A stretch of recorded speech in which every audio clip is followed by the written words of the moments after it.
Just when you thought reality TV couldn't push the envelope any further, get a load of this new show called Kid Nation. Just 40 kids with a chance to build their own society. Our work is cut out for us. This is the first time that he's ever been away from home his entire life. They're not willing to intervene because money trumps responsibility when it comes to television. Kid Nation. Kid Nation. Kid Nation. Kid Nation. Kid Nation. Kid Nation rule. So what happens when you send 40 kids into the desert by themselves with no adults and leave them on their own? In 2007, someone turned that into a reality show. This is the insane story of Kid Nation, the most controversial TV show ever. So my goal this year is to give you guys double the amount of videos without sacrificing quality. And to do that, we got to keep growing. So 68% of you guys aren't subscribed, and it would mean the world to me if you did. And I promise to give you more fire content on Visual Venture, and you are awesome. An extreme idea. Kid Nation started because one man saw a problem. A TV producer was worried that the reality genre was growing stale. To him, reality shows were supposed to be messy and unpredictable. But around 2007, most shows were safe and boring. So he asked his team, what's the craziest show we could possibly make? Something that would shock and entertain at the same time. Their first big idea was to make it about kids, not just teenagers, actual kids ages 8 to 15. But what would those kids do? They found their answer in a disturbing book from the 1950s. In 1954, someone wrote a book about kids trying to survive without adults. It was called Lord of the Flies. In the story, a group of boys got stranded on an island, so they decided to create their own society, and it did not end well. They turned on each other, they fought, and their new society descended into chaos. The story was unsettling. One review even said Lord of the Flies is one of the most disturbing books I've ever read. But when TV producers read the book, they had a different reaction. They thought the chaos would make great entertainment. The producers finally had their big idea. Take 40 kids, drop them in an empty town, and let them run it by themselves. For 40 days, the kids would live by their own rules. No adults would interfere, just cameras and chaos. However, the producers would add competitions and prizes just to create rivalry. Looking back, it's obvious how extreme this idea was. How do you bitch that? I know you've got safety at the forefront of your mind. Inevitably, though, the kids will begin to one another to form a dominance hierarchy. Nothing like this had ever been done before, but somehow CBS approved the show. They picked the kids, found the town, got the cameras, everything was ready. But there was one last step. The kids' parents had to sign a 22-page contract. It basically said that no matter what happened on the show, parents couldn't sue, not even if the contestants were exposed to uncontrollable hazards or worse. Each child would be paid $5,000 for their involvement. The contract was unsettling, but they signed anyway. After all, it was just a TV show. What's the worst that could happen? But the public didn't love the concept. One reporter wrote, the show attempts to turn kids' unsupervised escapades and misadventures into entertainment. Even now, people on YouTube call Kid Nation the worst TV show idea and the nearly fatal reality show for children. But let's get back to the story. The kids were loaded onto a bus and driven deep into the New Mexico desert. City kids, country kids, rich, poor, and everything in between. It felt like an adventure, but things that were about to go wrong really fast. A whole new world. Viewers weren't so sure it was a good idea, but they couldn't look away. I cannot believe we're watching this show. It's just Survivor, but with children. The kids stepped off the bus into the desert. They were met by one adult, Jonathan, the host. But he wasn't there to take care of them. He was there to explain the rules, then leave. Jonathan made two big announcements. First, he picked 4 kids to be in charge. They were now the town council. Members of the town council were the leaders of the society. They determined the rules and made decisions based on what the children did or did not want. Then he gave them basic supplies to last 40 days. But there was a catch. They had to haul everything to the town where they would be living. This was barely 30 minutes into the show, and they were already doing heavy labor. On the one hand, it's pretty discouraging, and we were having trouble with the wagon. Heavy. But on the other hand, it's almost encouraging because, you know, it can't get any worse. The trek was long. The supplies were heavy, but they made it. Their new home was called Bonanza City, an empty, dusty town in the middle of nowhere. Back in the 1880s, this was a thriving mining town. But then, lack of leadership, lack of resources, and lack of will combined to leave it completely and totally. Life here wasn't going to be easy. One of the first things viewers noticed was the bathroom situation. Wow. They had one toilet for 40 people. And the funny thing was, there was a line of like 20 kids waiting to use the outhouse. But that was just the tip of the iceberg. There was no running water. Their homes were old wooden cabins. For food, they got canned goods and dried beans. That meant they had to learn to prepare their own meals. Here we have corn and tomatoes, good for stews, but not much else. Tomato juice, baked beans. I hate these, they're disgusting. Canned peaches, canned apples. They also had some farm animals and a town store. At night, they slept on paper-thin, dirty mattress pads. This was only the first episode. As soon as viewers saw the living conditions, they started blaming the parents. I think the parents are liable here. Because I don't think like an 8-year-old is just like, Mommy, can you send me out into a desert with Jonathan Karsh? The conditions were already tough, but things were about to get tougher. The next day, the kids were split into 4 teams or districts: red, blue, green, and yellow. The main reason for this was so the producers could organize competitions. Here's how it worked. Every few days, districts went head-to-head in showdowns. Their performance decided their social class. The team that came in first became the upper class. They didn't do chores. Second place became the merchants. They worked in the town store. Third place became the cooks. They had to cook and wash dishes for everyone. Last place became the laborers. They did the hardest jobs like cleaning, picking up trash, and hauling water. The kids didn't invent this system. The producers did, and it worked. Everyone wanted to be in the upper class. No one wanted to be a laborer, so they were motivated to win at all costs. But something about this system felt harsh, and viewers noticed right away. The greatest thing is that the weakest and worst group in these challenges do all the physical labor and the most amount of tasks. To some, it felt like the producers were trying to make things even more difficult. On day 3, the kids had their first showdown. They had to race to pump water. The faster the finish, the higher the class. The red team won, becoming upper class. The blue team came in second. The yellow team was third, and green finished last, so they became laborers. But there was one more twist. If all the teams completed the showdown within an hour, the entire town would win a reward. The reward came with a tough choice. The kids had to choose between something they needed or something fun. After the first challenge, the choice was between extra outhouses or a TV. They picked the outhouses. Why? Because the television would be a distraction for all the work that needs to be done to build Bonanza City. There was one last thing the kids needed to do, and it was the most important step in building a new society. Every 3 days, the pioneers come together for an old-fashioned town hall meeting. Who is unhappy with the job that the council is doing? The town hall meeting was where kids could discuss issues facing the town. They could complain, argue, or even stand up and give a speech. It was part debate, part group therapy. The meeting was always run by the town council, the 4 leaders of each district. Hey, listen up! Be quiet! All the council leaders have a really important announcement to make. The town hall wasn't just about talking. It was a place where a kid could quit the show. Nobody is voted off, Kid Nation. You only leave if you want to. At the very first meeting, that's exactly what happened. 8-year-old Jimmy, the youngest kid on the show, stood up and left. Jimmy didn't quit because of the chores or the food. He left because he missed his family. But for those who stayed, there was a reward waiting, a big one. Each week, the town council gave out a gold star. It was supposed to go to someone who really helped the town, someone who worked hard, fixed problems, and gave moral support. And the gold star came with a cash prize. It's a 2-pound star that's literally worth its weight in gold. $20,000. The winner got $20,000, and even more important, they got to call home. Yes, this is Alex. You'll not believe what I have to tell you. After days in the desert, that phone call meant everything.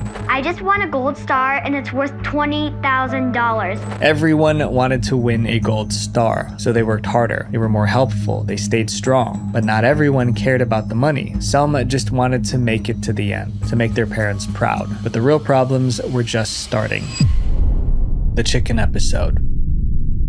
With each passing day, life in Bonanza City got harder. Their biggest problem wasn't chores or sleep, it was food. Most of the time, the kids ate beans and rice because that's all they had, and they had to cook every meal themselves. Well, when we first started planning for dinner, I realized that a lot of us haven't done anything like this before. We need enough for 40 kids. Eat it over and way too much in there, huh? The kids were struggling. Then one day, the town leaders called a meeting. They had a big announcement. Everyone was sick of eating the same thing every day, but there was a way to get something better: chicken. The kids were excited. They couldn't wait to bite into some chicken. Then they saw the problem. The chickens were still alive. If they wanted to eat the chicken, they had to do what needed to be done. Viewers knew the show was pushing the limits, but this was insane. A group of 8-year-olds have to crowd around a chicken and somehow clean it and then cook it and not along the process. It turned into a huge debate. Some kids treated the chickens like pets, so they didn't want to hurt them. Others didn't care. They wanted to eat. A few kids even locked themselves in the chicken coop to protect the chickens. And one girl threatened to quit the show if they ate the chickens. But in the end, the majority voted to go through with it. They were going to eat the chickens. Then came the next problem. Who was actually going to do it? That's when Greg stepped forward. Greg was 14, and he had worked as a butcher's assistant before. Greg grabbed a hatchet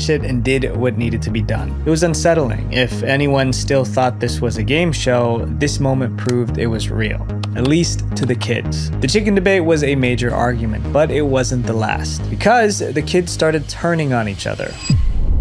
Heroes and villains.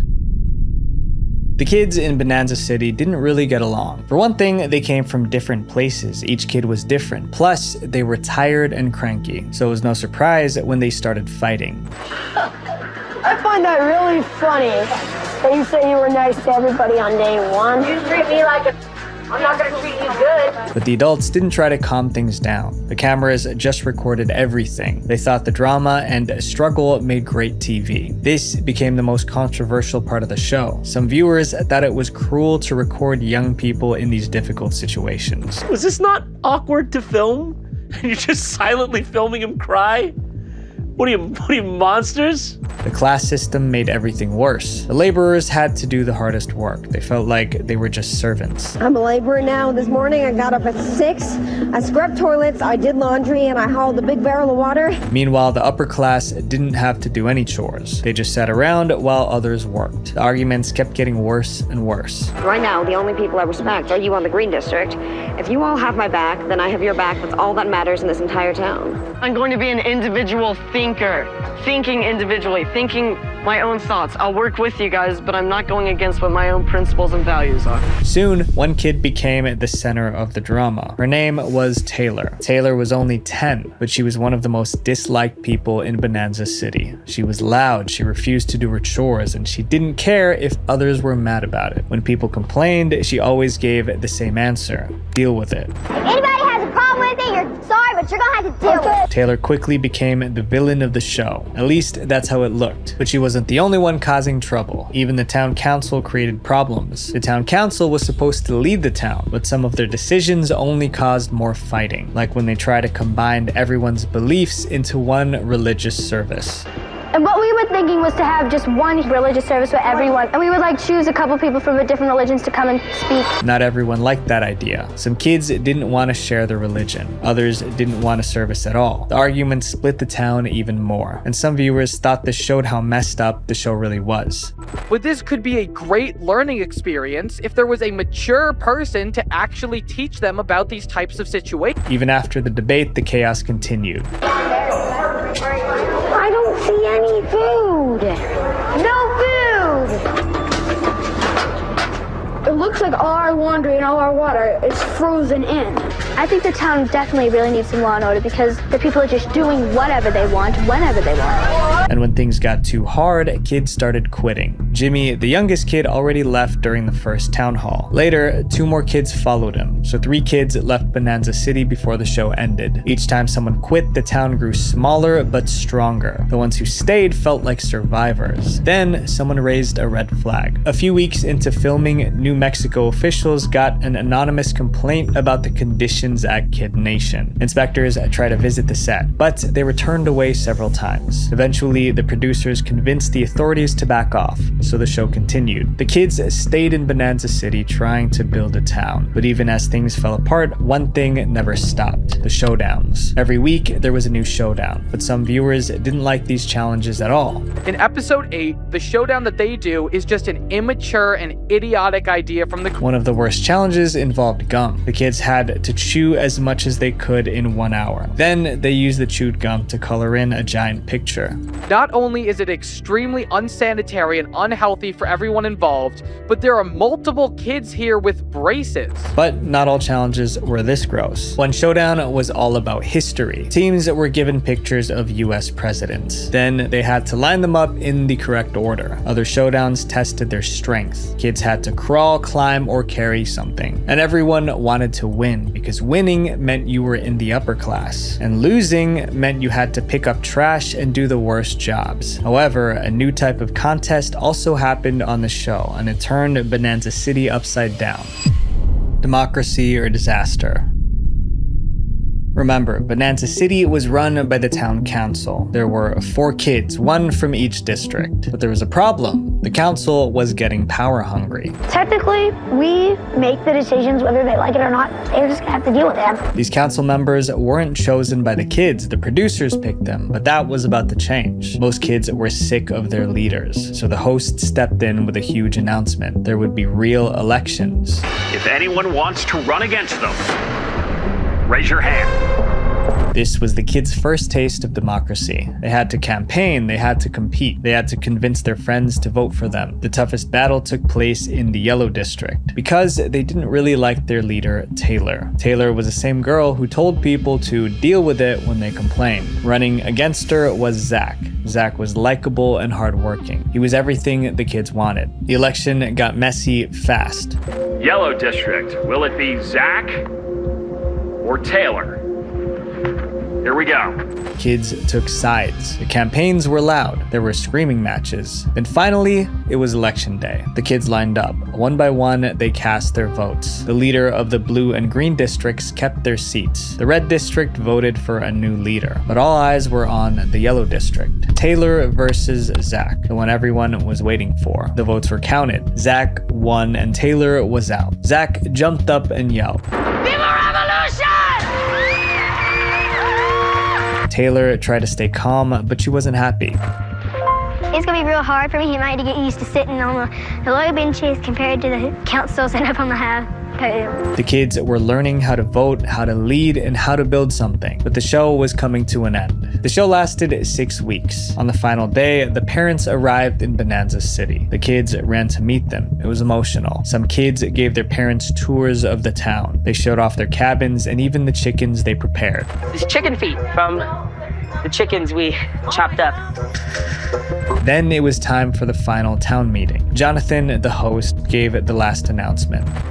Head outside, grab your bags, and say goodbye to each other for the last time ever. We will miss you and keep building a better world. The experiment was over, and that's when the backlash began. Millions of angry viewers.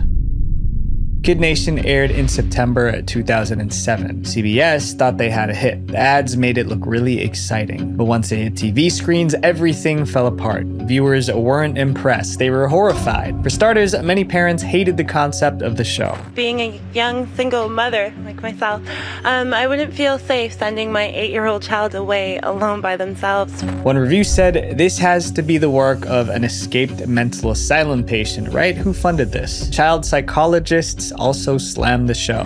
Is this exploiting minors for the sake of entertaining the American public? My guest, child psychologist Dr. Susan Bartell. Then major news outlets ripped the show apart. One reporter said Kid Nation used contestants as fodder for fun and profit. One headline read, Kid Nation, reality TV gone too far? But people weren't just shocked. They were asking if the show was legal. They're not willing to intervene because money trumps responsibility when it comes to television. Child safety advocates kids accused the show of violating child labor laws. Their biggest concern was how much work the contestants did. The network scrambled to defend Kid Nation. They claimed the set was more like a summer camp rather than a place of employment. They also said medics and psychologists were nearby the whole time, so according to them, the kids were always safe. But critics weren't convinced. Another issue was the emails. After the show aired, families of the kids received emails from viewers. Some of these messages were quite harsh. Then the kids themselves started speaking up. Some said the producers fed them lines to create more drama. Kid Nation became a full-blown scandal. Of course, not everyone hated it. Ship my kid off for $5 grand. Why not? But that support wasn't enough to save the show. At first, Kid Nation got strong ratings. 9 million people tuned in for the first episode. Then it dropped to 7 million in episode 2. By the final episode, fewer than 7 million people were still watching. The backlash was so intense that CBS never made a second season. The network hoped people would forget the show and move on, but they didn't. Years later, former contestants started speaking out. They shared their stories on podcasts and interviews. Some said the show helped them grow. Others said it wasn't a positive memory. Today, Kid Nation is considered one of the most controversial reality shows ever made. It's used as an example of how far producers will go for ratings. And if this is what we call reality TV, maybe we need a reality check. Visual venture. Wait, before you go, make sure you guys click here to watch more dark internet documentaries. Road to 2 million subscribers. Let's go. Thank you guys for everything. Love you guys. Peace. A popular video game your children may have come across. It is free, it is online, and it allows kids to... We have to warn you, these images are pretty disturbing. Follow the guide arrows on the screen to saw back and forth to remove the head. God. This is not for kids. This is adult entertainment. Video games first started as a niche hobby, uncommon to the general public. Now there are more than 3 billion gamers in the world, almost half of the human population. You probably grew up playing video games at an early age, but playing games isn't always a positive experience. Sometimes they can give you nightmares, or in some situations leave you scarred for life. Today we'll be looking at kids games that are too disturbing for kids, and as we go deeper, we'll uncover just how dark video games can really get. And as always, I hope you guys have an absolutely marvelous week. The Cursed Baby Panda Game. The panda is one of the cutest animals in the world, which also happens to be the mascot of a YouTube channel for kids, Baby Bus. In their description, Baby Bus provides intelligent early childhood educational content for kids up to 6. But what's interesting about Baby Bus is how big it really is. On YouTube, Baby Bus has over 130 million subscribers across multiple channels. Outside of YouTube, Baby Bus also makes a lot of mobile games targeting children, one of them being Baby Panda Dental Care. Released on April 27th, 2020 on the Google Play Store, Baby Panda Dental Care has over 10 million downloads. The game is rated for a 3-year-old audience and allows players to step into the role of a dentist. All patients in the game are cute animals who look for you to fix their teeth. The game is really innocent. But Baby Panda Dental Care wasn't always like this. In 2017, Chick World, another kids mobile game developer, released their own version of Baby Panda Dental Care. It had the same name as Baby Bus's game and similar gameplay, but it looks like this. This version of the game has highly unsettling visuals. There's only one patient, a panda with its dirty yet detailed teeth. The end result is an uncanny valley-like experience. The uncanny valley is used to describe an uncomfortable feeling that we get when something feels human, but it isn't. The panda you meet in the game doesn't look anything like a real panda. It has a mouth that looks human and its eyes are wide open. Throughout the operation, the panda stares at you without blinking. It already feels creepy enough for adults, so for kids it would be even worse. In 2019, Chick World's Baby Panda Dental Care was removed from the Play Store, but by then it already had over 10,000 installs. The mobile game may be gone, but the browser version can still be played today, rebranded as Cute Panda Dentist Care. These next games, inspired by Disney, are surprisingly not appropriate for a younger Disney-loving audience. The dark influence of Frozen. Making content for kids comes with a lot of restrictions, but do it properly and you'll hit the lottery. Look no further than Disney. Both Frozen 1 and 2 ranked in the top 5 highest grossing animated films of all time. From the songs to the merchandise, Frozen is a franchise that shaped the childhood of millions across the world. So many brands took advantage of this and created hundreds of thousands of Frozen merch. The catch, most of them are fake, but these unlicensed goods aren't just physical, they're digital too. Fake Frozen games are everywhere. This is just one example, Snow Queen Flying Knife. The goal of this game is to toss knives at targets that appear on a rotating wooden circle. But the circle also has Hans, the villain from the first Frozen movie, strapped onto it. Hitting Hans results in, well, let's just say, really graphic imagery and screaming. But that's not even scratching the surface of how weird these fake Frozen games can get. A lot of these games put players in the role of a surgeon, operating on Frozen characters in a gruesome fashion. Elsa Cesarean Birth is a game where you have to help Elsa give birth by cutting to deliver the baby. On top of the gore, what makes this game even more disturbing for kids is that it's possible to lose the game, suggesting that if you fail, it's possible that the baby or Elsa herself didn't make it. Other games that deal with the health of Frozen characters include Baby Elsa spinal surgery, Frozen Anna brain surgery, and Olaf eye care. A lot of kids love the Frozen characters, so showing them with serious injuries can leave them pretty uncomfortable. But some of these fake Frozen games are much worse, but we can't talk about those ones or YouTube would be furious. Frozen isn't the only franchise with tons of problematic kids content online, but it is the biggest. On YouTube, there was the Elsagate incident. Hundreds of thousands of YouTube kids videos were discovered as being very inappropriate for kids. But unlike Elsagate, it doesn't seem like these fake Frozen games will be getting banned anytime soon. Yet in the world of disturbing kids games, it's not always gore that makes it problematic. Sometimes just the style of the game itself is enough to give kids nightmares. The truth behind Majora's Mask. For kids growing up in the early 90s, the console war they'll remember was fought by Sega and Nintendo. But by the end of it, Nintendo won. What made Nintendo different from competitors was its family-friendly image. Nintendo's marketing strategy is the reason why we have huge gaming franchises like The Legend of Zelda. Their popularity is largely thanks to how Nintendo catered their games to a younger audience. But even then, there are some games from Nintendo that players find dark. In the Legend of Zelda series, one of the old classics that still gets discussed to this day is Majora's Mask. Considered by many to be the creepiest Zelda game, Majora's Mask haunted the dreams of a lot of its players. But why? To understand why Majora's Mask was so chilling, you have to understand what it was like when the game first came out. The previous entry in the franchise, Ocarina of Time, brought the series into 3D for the first time and became one of the greatest video games of the decade. It has some of the most iconic music in all of gaming, and at the time, it flawlessly captured the grandiose feeling of adventure. Ocarina of Time influenced the path of the entire medium of video games.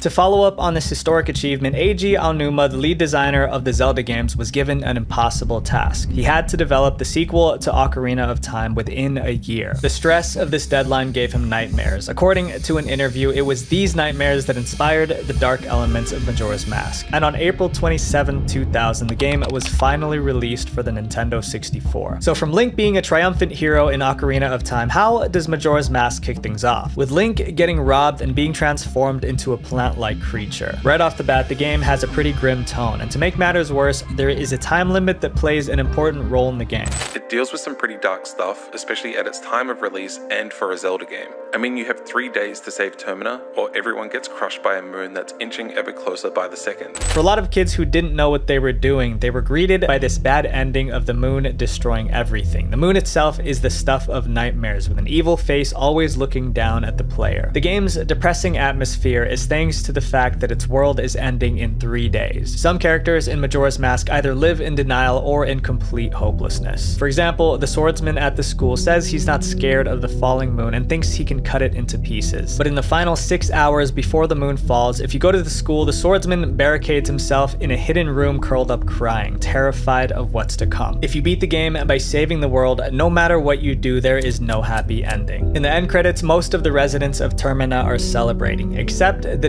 Deku Butler, one of the characters you meet in the game. The game's good ending always shows him mourning the loss of his son. It's grim moments like this throughout the game that fills the player with a sense of emptiness. In the end, Majora's Mask was a game born from the nightmares of its creator and brought to life. Fast forward 20 years later, and the game is still being analyzed by YouTubers to this day. Majora's Mask also inspired Ben Drowned, one of the most popular internet horror stories from the mid-2000s. Surprisingly, Majora's Mask isn't the only Nintendo game inspired by its creator's experiences. The game in our next chapter turns its creator's childhood memories into pure nightmares. The game based on a scarred childhood.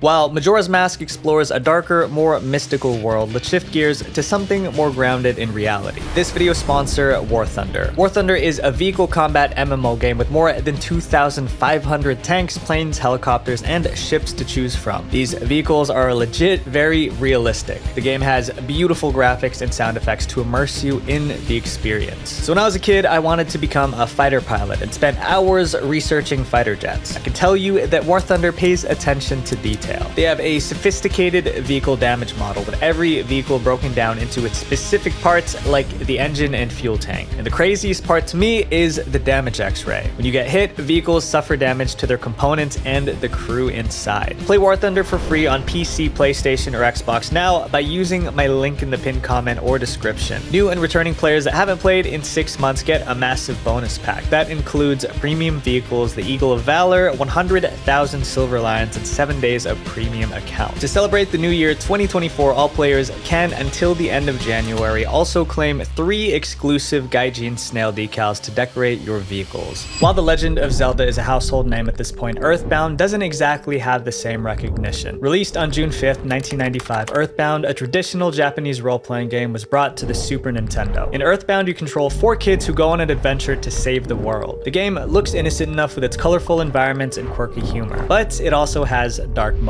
Underneath Earthbound's innocent appearance are creepy sequences scattered throughout the game. Early on in the game, you'll come across Happy Happy Village. This town is home to the Happy Happiest, a cult whose members look like certain cult members in real life. Later on in the game, you arrive at a location called Moo. Here, one of your party members named Pooh have to undergo training by meditating. During the meditation, an ominous face will descend on Pooh, engulfing him. All this happens while a dark ambient track plays in the background. The face will then ask your permission to break Pooh's legs and remove his arms, among other disfiguring acts. Selecting no will cause the player to fail, and they'd have to repeat the meditation from the beginning. Even though it's just text-based, it's pretty chilling, especially for a younger player. It's even more twisted when you remember that Pooh is slightly younger than Ness, who is just 13. But the scene doesn't compare to the terror that is Gygus, the game's final boss. The fight against Gygus is unlike anything gaming has seen before. It doesn't have hype music or a grand stage, just a nightmarish background with distorted sound effects. The fight is divided into 5 stages, each filling the player's soul with dread. What makes this fight so chilling is the image of Gygus itself, which is thought to be based on an unborn child inside the mother's womb.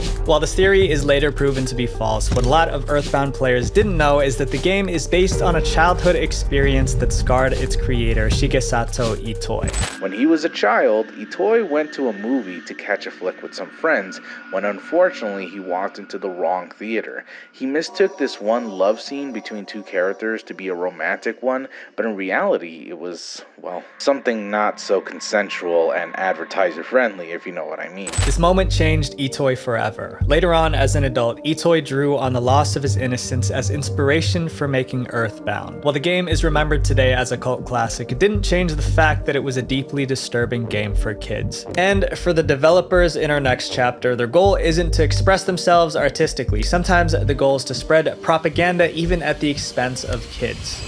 PETA's disturbing propaganda. People for the Ethical Treatment of Animals, or PETA, is an animal rights group with an interesting history. Online, you can find hate for the organization almost everywhere. PETA is known for its outlandish publicity stunt. You might not know this, but surprisingly, they've also made a few video games. A lot of these games are parodies of beloved Nintendo titles. They're free and can be played on PETA's website. But unlike the Nintendo games that they're based on, PETA's versions aren't very kid-friendly. Pokemon Black and Blue is a good example of this. The game's cover art shows Pikachu and other Pokemon Pokemon Injured. The player versus player combat is similar to Nintendo Pokemon games, but very short, with only 4 fights in total. But after the first fight, Nurse Joy, the nurse in all the Pokemon games, will appear to give you a treasure chest. Choosing to accept the treasure chest will open a new tab that plays a video. That's a pig, Luke! Alright, we're not playing that. That's... Oh... Okay, so nothing is worse than getting a shock video. Oh, essentially what you have is a shock video here, right? Yeah. And then decorating that in a children's video game. Yeah. And using that as a mechanism to show and shock people. Pretty bad. To try and push off your propaganda. That is up. PETA repeats this formula in a lot of their parody games. In their second Pokemon parody game, Pokemon Red, White, and Blue, you fight against McDonald's characters. After the first fight, you'll be asked if you want to open a treasure chest, which takes you to an age-restricted video. Besides the video, the gameplay of both Pokemon games isn't too disturbing, but the same can't be said for PETA's Cooking Mama parody game. The original Cooking Mama game is a series of cooking simulators made up of a lot of cute mini-games. PETA's version has you preparing a turkey for Thanksgiving. The game shows a lot of blood and internal organs, and like the Pokemon parodies, it's also linked to an external video. Cooking Mama's audience is obviously kids, and they very easily could stumble upon this game. And they could just as easily get to the point in this game and then get scarred by this video. Both Cooking Mama's developer and Nintendo have responded to PETA's versions of their games and decided not to take any legal action against them. The twisted use of propaganda in these children's games disturbed some kids, but in our next game, even adults were terrified about it too. The scariest arcade game ever.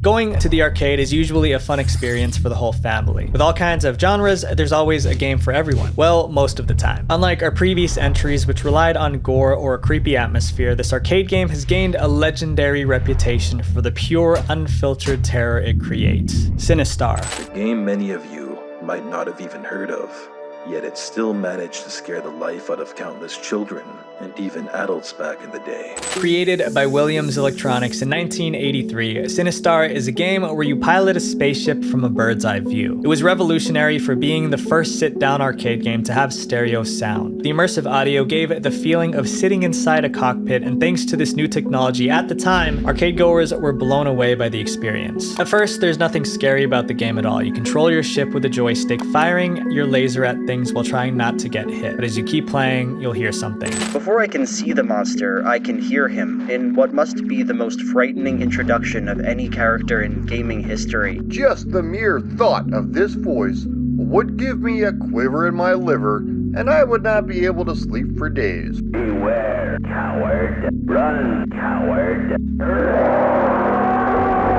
That was the voice of the game's boss, Sinistar. All of Sinistar's lines were recorded by Chicago DJ John Dormus, except for one line. Sinistar's iconic scream was a lion's roar recorded from a zoo. This was the roar that struck fears in the hearts of countless children back in the 80s. But it wasn't just the voice. Sinistar is one big monstrous face that relentlessly chases the player down. Your spaceship's attacks do not work on Sinistar, and the only way to beat it is to collect the crystals. These crystals turn into weapons called Cinnabombs, which is the boss's only weakness. The game never gave clear instructions on this mechanic, so for a lot of kids playing this back in the day, the sudden appearance of this unbeatable force of nature made their blood run cold. This was also before the internet was a thing, so most players never figured out how to beat Sinistar. Those who do defeat Sinistar will be shocked to learn that he keeps coming back. The game's difficulty and its terrifying reputation ended up costing the developer Williams Electronics. Sinistar did not become a commercial success when it first launched, but decades later, the arcade game now has a huge cult following as a collector's piece. Sinistar is a blast from the past for many adults today. The game's amazing use of sound set the trend for many horror games today. But sometimes when a business strategy doesn't work, you have to try out new trends that run an entirely different form of inappropriate content. The game where you choose your own story. Episode is a free-to-play visual novel-style game where players can read interactive short stories. By choosing certain options, they can affect how the story plays out. But what separates Episode from a lot of other visual novel mobile games is its user-generated content, which is in-game content that its users create themselves. The top user-submitted stories even earn their creators money. With over 12 million creators, a lot of them would do anything they can to get clicks. This leads to a lot of questionable content on Episode. If you go to the App Store episode is rated 12 plus, but some of the stories on the app are just not appropriate. I would be scared to read them as a 12-year-old if that was given to me. Some of them are things that you wouldn't want to see if you're 12 years old. But it isn't just the users who are coming up with the inappropriate content for the game. Episode itself has a reputation for its weird ads that are not suitable for younger audiences. These ads usually show suggestive scenarios. Episode often advertises its games through other kids' mobile games. Because of this, a lot of kids were exposed to episode's indecent ads even before getting to play a second of the game. This drew a very angry reaction from parents, since this is how some kids were introduced to the game. So how does Episode make money? Like a lot of other free-to-play games, Episode uses an energy system, which is the type of currency for the game. Players spend energy to read more content. Once your energy runs out, you can either wait for more or buy energy through the app. But for Episode, their monetization gets a lot worse. Some dialogue options are locked behind a paywall. It doesn't matter how long you wait, the only way to explore these options is by paying with premium currency. Often, this content tends to be the more steamy option, if you know what I mean. So on top of being marketed towards kids, Episode tries to exploit their curiosity and make them hooked on adult content they shouldn't even be consuming. From its ads to its stories, Episode has an entire ecosystem designed to profit off the undiscovered desires of its young audience. But as if suggestive animated content isn't dark already, this next game takes it one step further. A game based on a disturbing folklore. Not all games are created for the sake of enjoyment. Take for example the game Cosmology of Kyoto, an educational PC game released in Japan back in 1993 and North America a year later. Even though it had glowing reviews, the game didn't do well commercially. Cosmology of Kyoto barely had any players, but there were still some kids who stumbled across the game only to get scarred from the experience. Over the years, Cosmology of Kyoto gained a cult following because of just how eerie it was. It's even Guillermo del Toro's favorite game, director of famous films like Hellboy. But just what is it that makes Cosmology of Kyoto so unsettling? To answer that, we have to travel back in time to the Heian period in Japan at around the year 1000. This is when the game takes place, and right off the start you can feel that something's off. The illustrations are all gorgeous, with a muted color palette and deep shadows, giving it a dark and creepy edge. The sky in the background and the empty, eerie streets really give this game a forlorn and foreboding feel.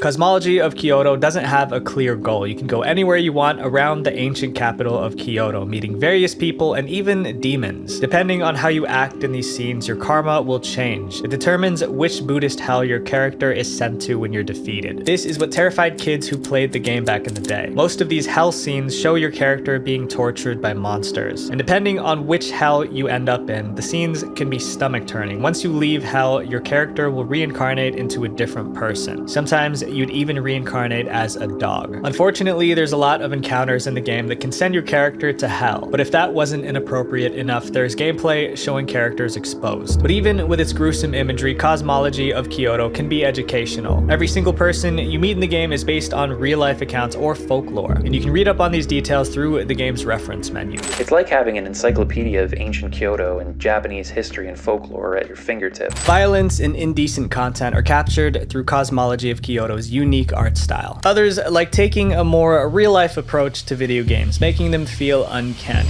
The uncanny valley of full-motion video games.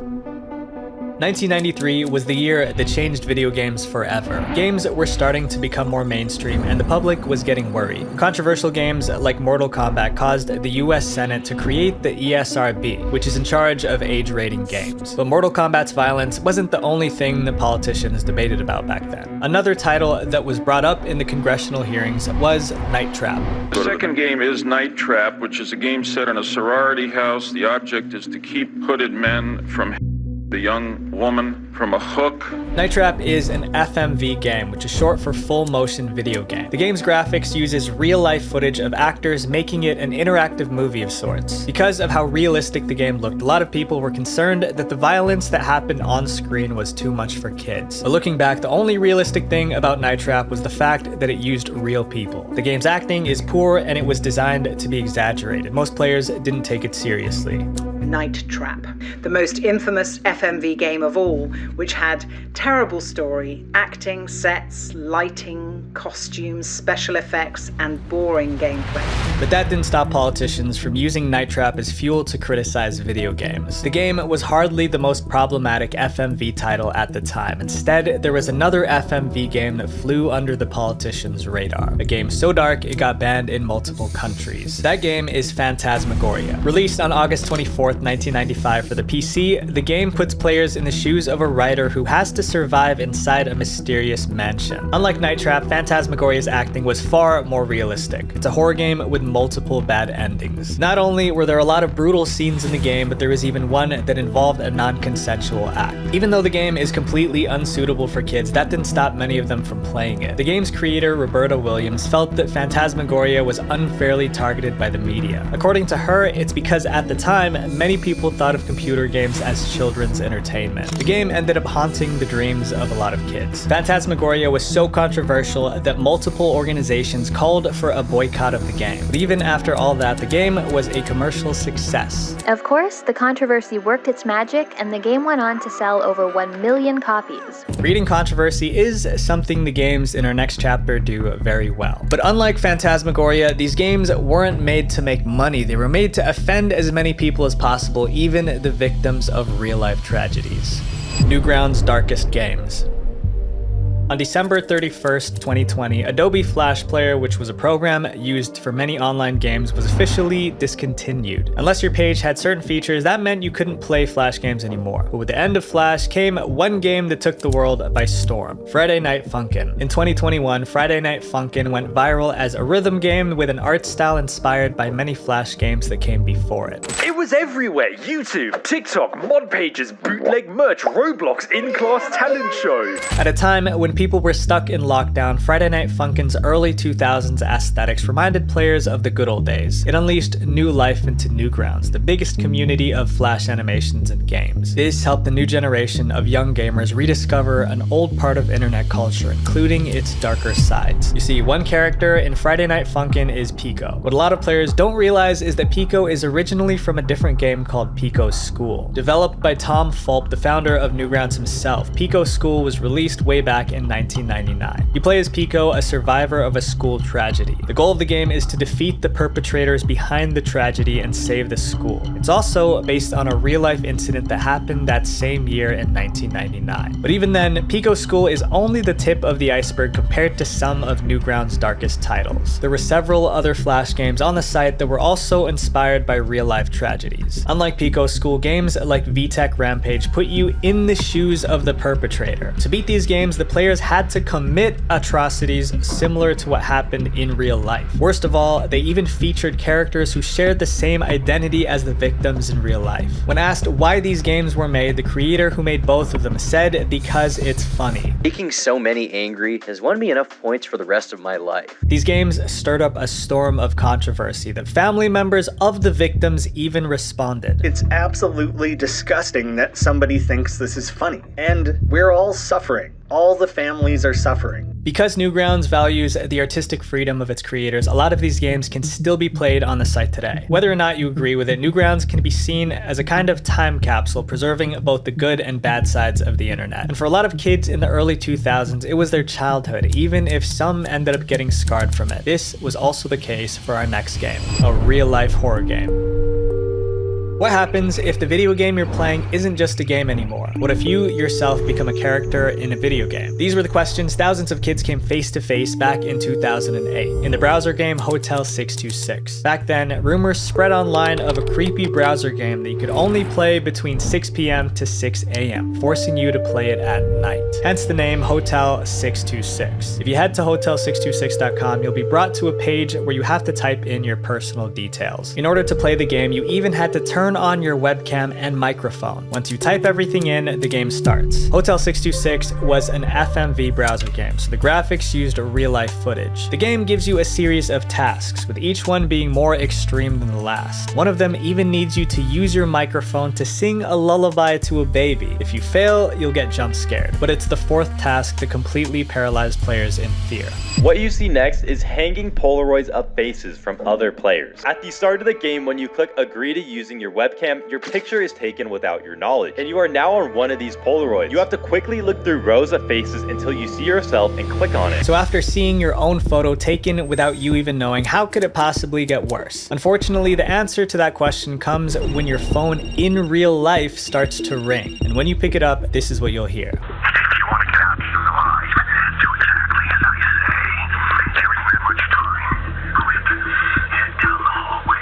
The game tells you the instructions for the next task by calling your real number. Following the instructions will lead you outside of the hotel and into a car. As you start up the engine, the game ends, right before one last jump scare. But even after the game ends, the horror doesn't, because some players reported getting a phone call days after playing the game. The voice in the call told them you never really left the hotel. There's no real escape from its horrors. Hotel 626 was a horror experience that went beyond the four corners of your screen. Sadly, Hotel626.com was shut down in 2011. The game can no longer be played today. That's because this entire game was a marketing stunt from Doritos. That's right, the game was made by Doritos to promote their black pepper jack and smokin' cheddar barbecue flavored chips. The URL Hotel626.com was printed on the back of the packaging, which is how kids found out about the game. Doritos ended up making a sequel for Hotel 626 called Asylum 626, but it didn't have the same publicity as the first game. It shut down alongside Hotel 626 in 2011. This may be for the best, since what these games did with your private information crossed the line. While Hotel 626 messes with the player in real life, the video game in our next chapter messes with the player's mind. The game is so twisted it even made some kids physically sick.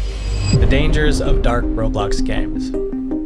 If you're looking for horror games, Roblox isn't the site that comes to mind. The graphics can't compare to classic horror titles, so most games on Roblox aren't as immersive. After all, the majority of its user base is kids. The horror games that you can find on Roblox are a hit or miss, but there's one title that stood out from the rest. A game so terrifying, some players even reported feeling sick. This game is called My Eyes Deceive. You play as a girl who's been living inside a basement her whole life, which already feels uncomfortable. The very first task the game gives you is to take your pills, and for the rest of the game, the gameplay boils down to just interacting with objects. But at the end of each day in the game, before you sleep, you're tasked with talking to Papa, but he's never seen and rather hidden. The conversation with him takes place near the hatch of the basement. We learn from Papa that the outside world is a dangerous place and the pills we take are for our own safety. But halfway through the game, Papa never shows up at the hatch. Eventually, you have to decide if you want to keep taking your pills or not. This is where things take a turn for the worse. You, the player, start to realize what's really unfolding when your character's asleep. The game suggests that the father was doing terrible acts, and for a lot of players who played the game to its end, they're left sick to their stomachs. My Eyes Deceive is a psychological horror game that's hard to play just because of how twisted the storytelling gets. There's a lot of similarities between the game and the real-life case of Elizabeth Fritzl, a woman who was locked for 24 years in the basement by her father. My Eyes Deceived was eventually removed from Roblox. While a lot of people thought that it was because of the content, this wasn't the case. It was originally released on itch.io by an indie developer called Nowadev. One Roblox user asked Nowadev if they could recreate My Eyes Deceive on Roblox, which is how it came to be on the platform. And it got so popular that even big YouTubers like Markiplier played it. Nowadev felt upset that his original version on itch.io got completely overshadowed by the Roblox version, so he wanted it taken down. At the end of the day, children's safety should always be top priority. But that will never stop some creators from developing absolutely horrible games like some of the violent and disgusting reenactments we've talked about. If you see young ones consuming gaming content that they probably shouldn't, educate them, because you never know. It may make a bigger impact on their future than you think. Visual Venture.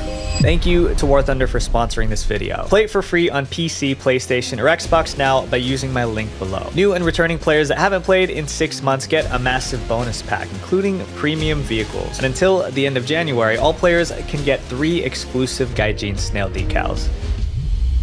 Wait, before you go, click this playlist to watch more videos about the dark side of internet culture, because the algorithm will promote my channel more if you guys watch multiple videos. Honestly, it is an absolute honor to be here. Thank you so much. Peace. Why didn't anyone stop this? Did the host go to jail? Or looking back at old scenes and saying, Dan Schneider is obsessed with feet. This feels inappropriate for children. When TV shows market themselves as appropriate for kids, you would expect fun, bubbly characters with colors flying across the screen. But for some kids networks, that isn't the case. Instead of parents feeling a sense of relief, they now have to worry about what their children are watching behind their backs, because the true horrors that hide behind the for kids label can be haunting. I'm Visual Venture, and we're diving into the dark world of kids TV shows, starting from the most appropriate shows to the most disgusting ones. I'm not gonna lie, the last ones terrified me. Cow and Chicken. First released in July of 1997, Cow and Chicken was a beloved animated comedy series on Cartoon Network. The show followed an unlikely sibling duo of Cow and Chicken as they went on a series of wild adventures. The series became a fan favorite for its out-of-pocket humor, but most of these praises came from adult watchers instead of actual kids, since many of the jokes were clearly targeted at a much older audience. When it came to kids, Cow and Chicken wasn't exactly the best show to watch. Many of the show's main punchlines tied back to inappropriate undertones, particularly referring to butts. Although using butts as the butt of the joke is a common thing in cartoons, Cow and Chicken takes it to a whole nother level by making it an actual plot point in some episodes. Cow in particular is always seen showing her behind to the screen, and the character is only supposed to be 7 years old. Chicken, her older brother, is only 11. But while this can be argued as just part of cartoon culture, there's also other red flags about the show that parents have pointed out, or more like a red character. The show's main antagonist is a character named Red Guy, who's the mayor of the fictional town that Cow and Chicken live in. This character is constantly trying to get in the way of Cow and Chicken's plans. Red Guy never wears clothes, and like Cow, he always has his behind exposed. Red Guy was first introduced to the audience in the pilot episode No Smoking as the main antagonist, and is very clearly portrayed as the devil. In this episode, he's shown as the ruler of hell, and he is actively trying to recruit Chicken to join him. In order to bring someone to hell, Red Guy has to convince them to make a bad choice. So he decided to tempt Chicken into taking a cigarette and smoking it, which landed him in hell for smoking at a young age. While there, Red Guy continues to force Chicken to smoke even more cigarettes to the point of suffering. Almost immediately after airing, this episode was banned from television networks for being too inappropriate for kids. And although the showrunners intended to scare kids away from smoking, parents argued that children may take the episode at face value. And with the implications of hell and the Red Guy being who he is, parents were also concerned about the portrayals of religious figures in the series. After such a controversial first episode, Cow and Chicken completely shifted their direction and even rebranded the devil to just Red Guy. But even after such drastic changes to the show's main premise, parents were still concerned over the content of the show. Although Red Guy's name was changed, his appearance remained entirely the same, and his behavior was also not something that kids should be seeing. Throughout the series, Red Guy and Cow and Chicken end up slowly going from enemies to friends. However, this comes at a price, because Red Guy ends up getting overly friendly, constantly being intimate but aggressive with the two main characters, who, as I mentioned, are meant to be 7 and 11 in animal form. He always has a specific interest in Cow, who is a female character. Oh, sweetheart, you have got it going on. Oh, you are high-styling, babe. Those, come here, sailor eyes, that kiss and tell. Oh. Gotcha! Help! Help, big brother, help! What if somebody did this? At one point, there was an episode where Red Guy pretended to be a doctor named Dr. Bottoms. And when Cow goes in for a doctor's visit, he ends up doing a checkup for other parts, ones without any medical issues. Milk sample! Dr. Bottoms, what's that for? Well, I'm thirsty and your daughter's a cow. Do the math! The real controversy came when Cartoon Network aired a Cow and Chicken episode called Buffalo Girls. This episode was immediately banned after airing because it featured a ton of inappropriate jokes poking fun at the Buffalo characters, a group of characters based on lesbian stereotype. If adult humor was a crime, then Cow and Chicken would just be beginners. The next show we talk about takes things to an entirely new level. Rocko's Modern Life.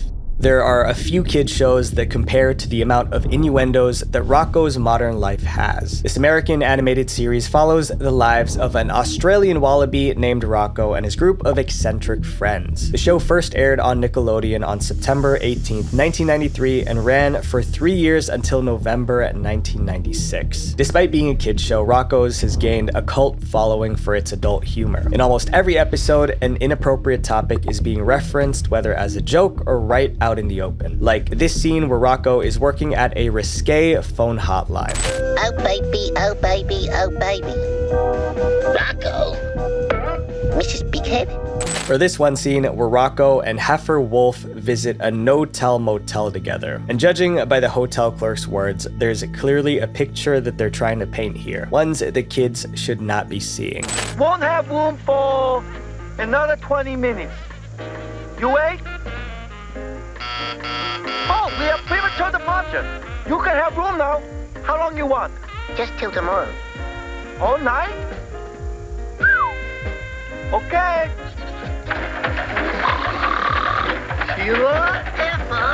And if you're still on the fence whether or not these are inappropriate, here's one scene you can't deny.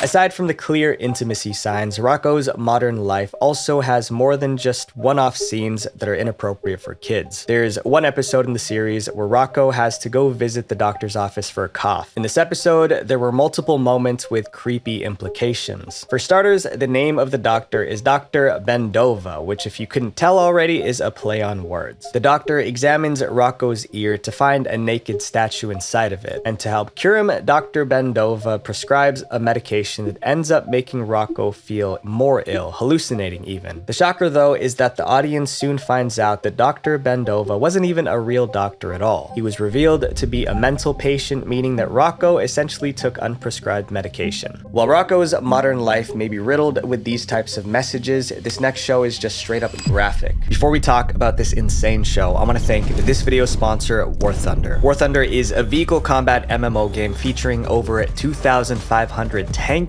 planes, helicopters, and ships, ranging from biplanes and armored vehicles of the early 20th century to fighter jets and battle tanks of the modern age. This game's atmosphere is immersive with lifelike graphics and sound effects. Something that makes War Thunder unique is its detailed damage model. Each vehicle is crafted with distinct components like the engine and fuel tank. When a vehicle is destroyed, the X-ray view shows the exact spot where the vehicle was damaged and the internal parts that were hit. This game has a wide range of customization options too. They have an array of camouflage, historical markings, and decorations for every vehicle, and some of these are designed by you, the community. For me, games like Apex and COD are pretty much impossible to play smoothly even on a gaming PC. But War Thunder is optimized to give you a lag-free experience even on regular machines. This game has over 70 million players that you can PvP. And for those of you military history enthusiasts, this game is for you. Play War Thunder for free on PC, PlayStation, or Xbox now by using my link in the pinned comment or description. New and returning players that haven't played in 6 months across all platforms get a massive bonus pack that includes the Eagle of Valor, 100,000 Silver Lions, and 7 days of premium account only for a limited time.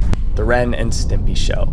When it comes to classic American cartoons, the Ren and Stimpy Show is a household name. Years ago, when it was still running, it was one of the most popular titles when it came to children's entertainment. But as the kids grew up into adults, they soon began to realize that their beloved kids' cartoon is actually a lot more messed up than they thought. The Ren and Stimpy Show first aired in August of 1991 on Nickelodeon and featured two emotionally unstable characters, Ren and Stimpy, who embarked on a series of unpredictable adventures together, all while battling their behavioral issues. As they embark on journeys, they encounter terrifying scenarios like this one scene where a jester uses a cheese grater on his own arm and then adds literal salt to the wound.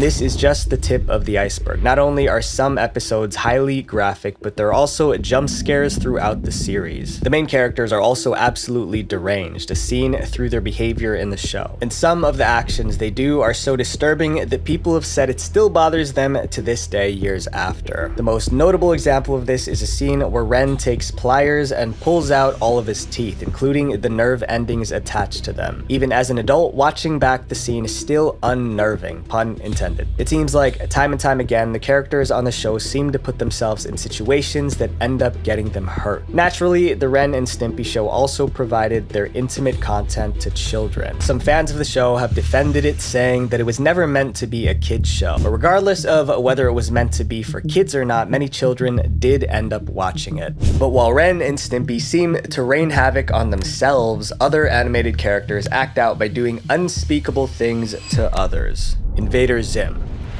Invader Zim is considered one of the most controversial sci-fi kids cartoons ever released, despite winning multiple awards. Its pilot episode premiered on Nickelodeon on March 1st, 2001, and the show ran for only 2 seasons before being cancelled by the network. This is a show that I personally used to watch. The show follows an extraterrestrial by the name of Zim, who has made his way to Earth with every plan to conquer it and take over the human race. Considering the plot, it's obvious that Zim does not consider human beings to be on his level. But his true feelings about the human race are much more disturbing, and you can tell by his actions throughout the show. On April 20th, 2001, just 4 episodes in, Invader Zim labeled itself as one of the creepiest kids shows to ever air on TV after releasing the infamous episode called Dark Harvest. In the second segment of the episode, Zim gets a case of head pigeons, which is a disease that causes pigeons to nest on your head. To get treated for the disease, he needs to visit the nurse. But Zim knows that if she does any tests on him, she'll find out that he's not human, but an alien. So to hide his true identity, Zim goes around the school in search of human organs to replace his own. But these organs aren't just lying around. He has to extract them from the kids at school. Zim goes around taking organs and replacing them with everyday objects like hall passes or school supplies. And in an attempt to replace them, he would eat them so that they would be found in his stomach. You've gone too far! You're a hideous blob of stolen organs! I've been working out.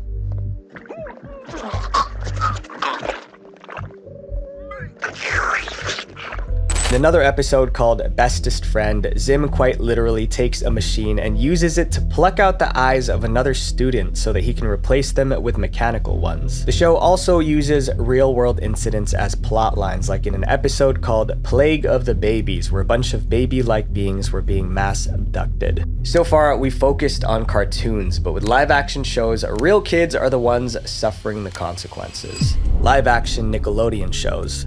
While we've covered quite a few Nickelodeon shows on this list, so far the most inappropriate productions on the network are ones featuring real people. Not only is the creepy content being acted out live by actual kids, but other things also happen to be off camera. As you might have already heard, Nickelodeon has caught a ton of heat for its associations with the producer Dan Schneider. Although Dan has been the mastermind of popular Nickelodeon shows like Victorious, iCarly, and The Amanda Show, what he's best known for is not his work, but rather what he did to the actors that were part of these projects. From the hidden messages to making actors uncomfortable with inappropriate scenes, all of Dan's shows have been ripped apart for their questionable plot lines. And this history runs deep because Dan's been a walking red flag ever since his first executive producer credit, The Amanda Show. The Amanda Show was a popular sketch comedy show that first premiered on Nickelodeon on October 16th, 1999. The show came out following the widespread success of the sketch comedy show All That. All That kickstarted Amanda Bynes' career in Hollywood, and Nickelodeon knew that they had to capitalize on that. A couple years later, they gave Dan the green light to create the spin-off The Amanda Show, which cemented Dan Schneider as a known kid show producer and paved the road to stardom for Amanda. However, despite the lighthearted nature of this show, it was actually extremely disturbing. After careful analysis of Dan's behavior with the main cast, many people have pinpointed The Amanda show as the reason for Amanda Bynes' real-world tragedies. In The Amanda Show, Amanda Bynes and a cast featuring the likes of Drake Bell, Nancy Sullivan, and Ashley Tisdale perform comedy sketches to a live audience. They take on a variety of different roles in these sketches, from one-off characters to recurring personalities. But although the goal of the sketches was to make kids laugh, many of them were actually highly inappropriate. Dan had executive power over any and every sketch that was featured on the show, and more times than not, he would make his young cast film a sketch that was not suitable for their age. One of the most well-known incidents was the jacuzzi sketch. During the sketch, Amanda Bynes was wearing a swimsuit and sitting in a jacuzzi next to a fully clothed Dan Schneider, all while Dan cracks a joke at the audience, telling them that he wrote this very scene. Now, you're the executive producer of the show? Yeah, I'm the executive producer and I'm the head writer. You actually wrote the words you're saying to them right now?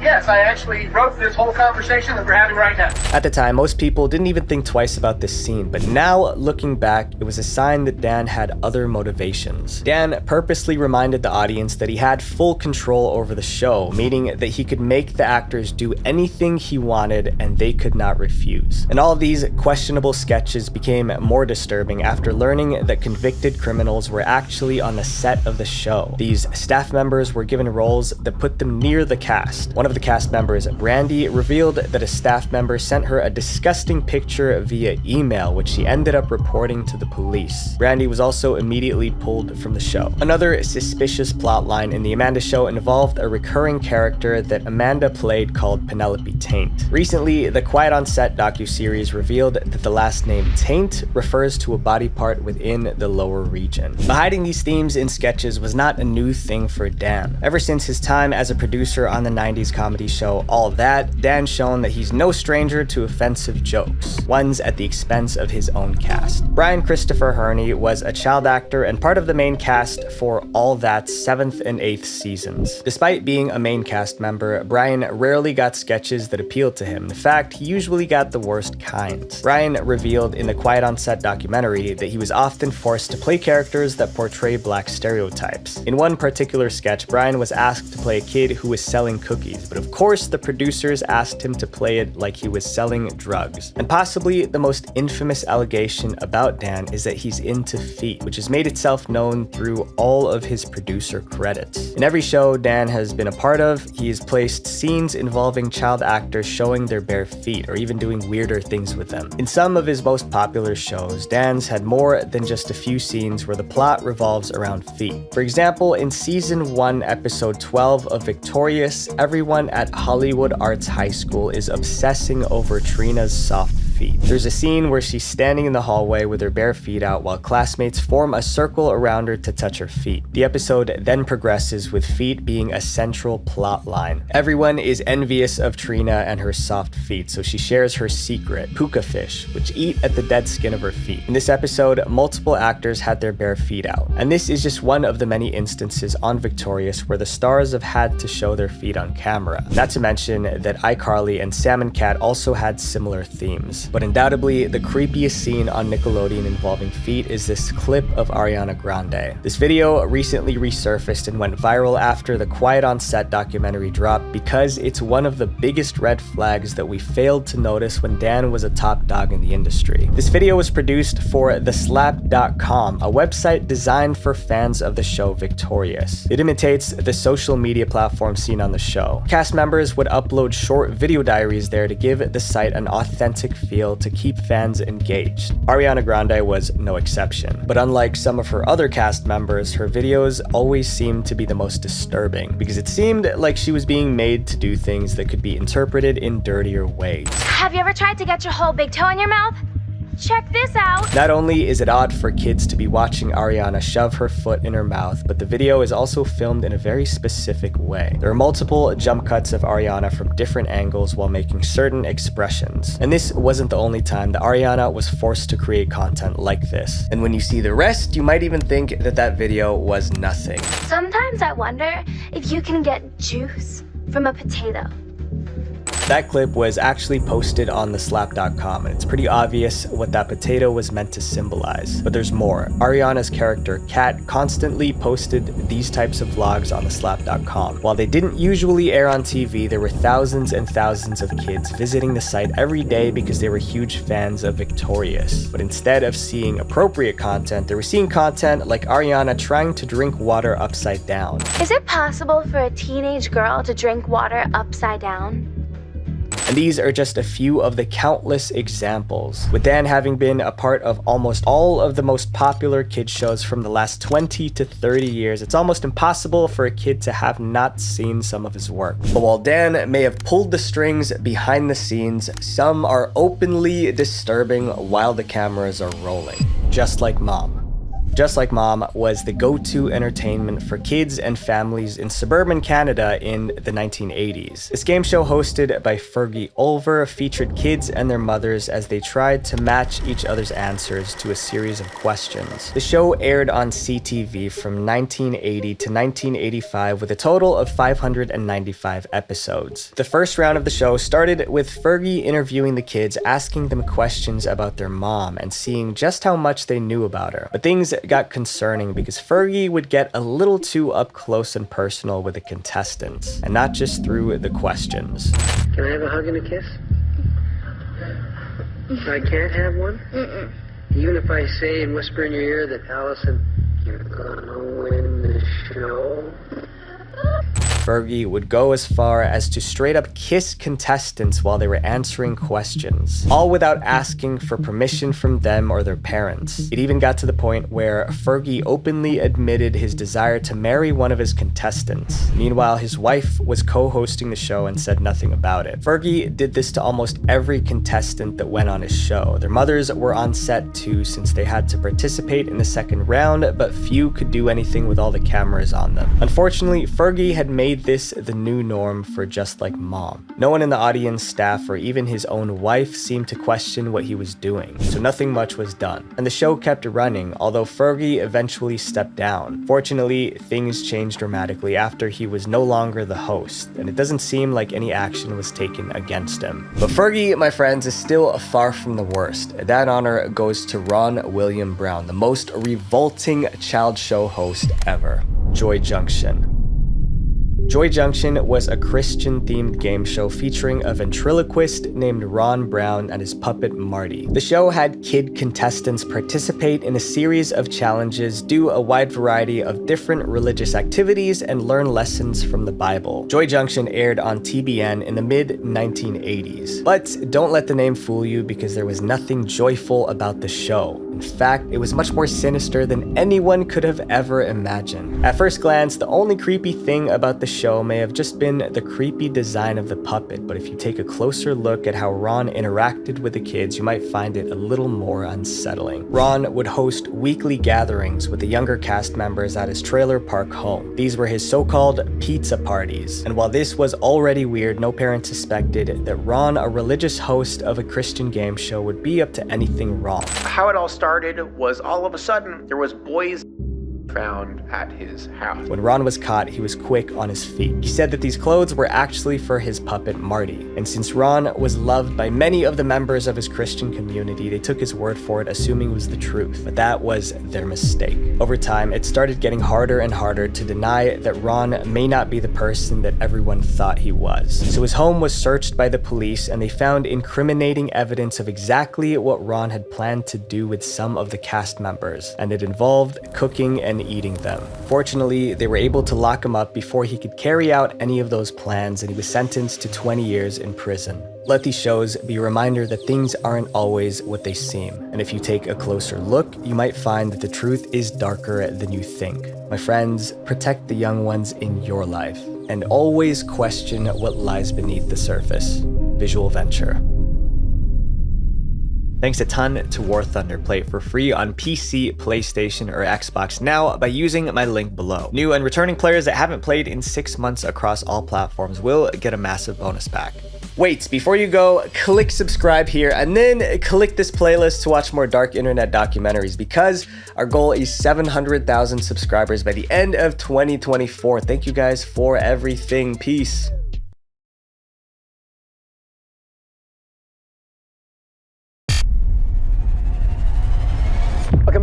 If you're buying a gift for a child this year, you definitely want to hear this. About 206,000 children in the United States were treated for toy-related injuries in 2021. One says the toy just suddenly started burning. Verdict is left wondering how safe her children's Fisher-Price toys really are.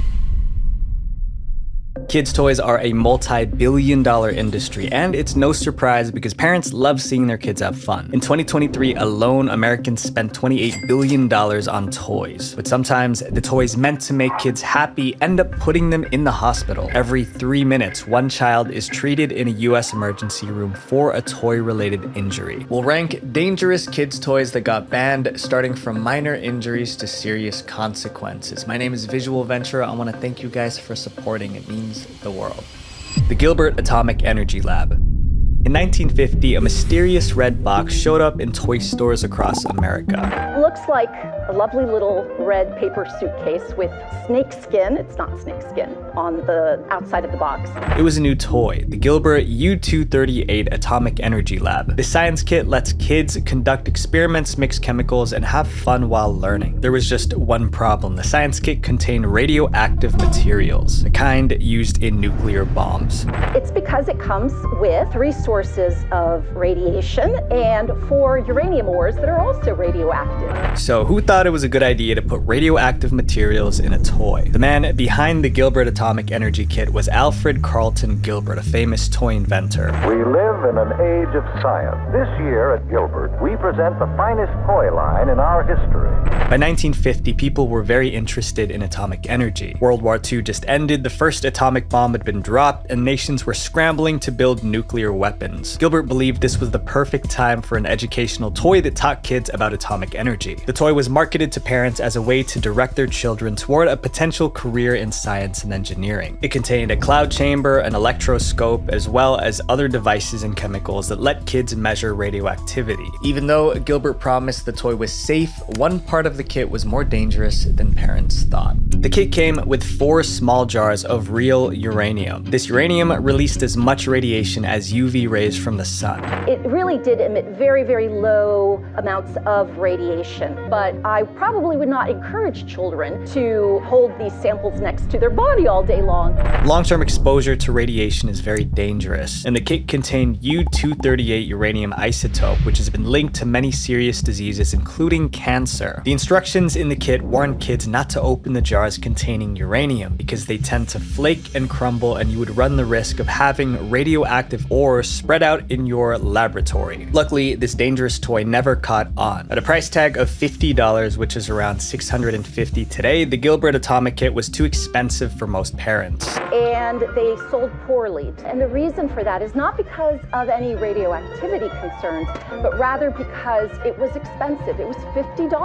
In 1951, the kits were completely banned from stores barely a year after they were released. Luckily, the Atomic Kit only sold a few units before it was removed, but our next toy sold millions before anyone realized how dangerous it was.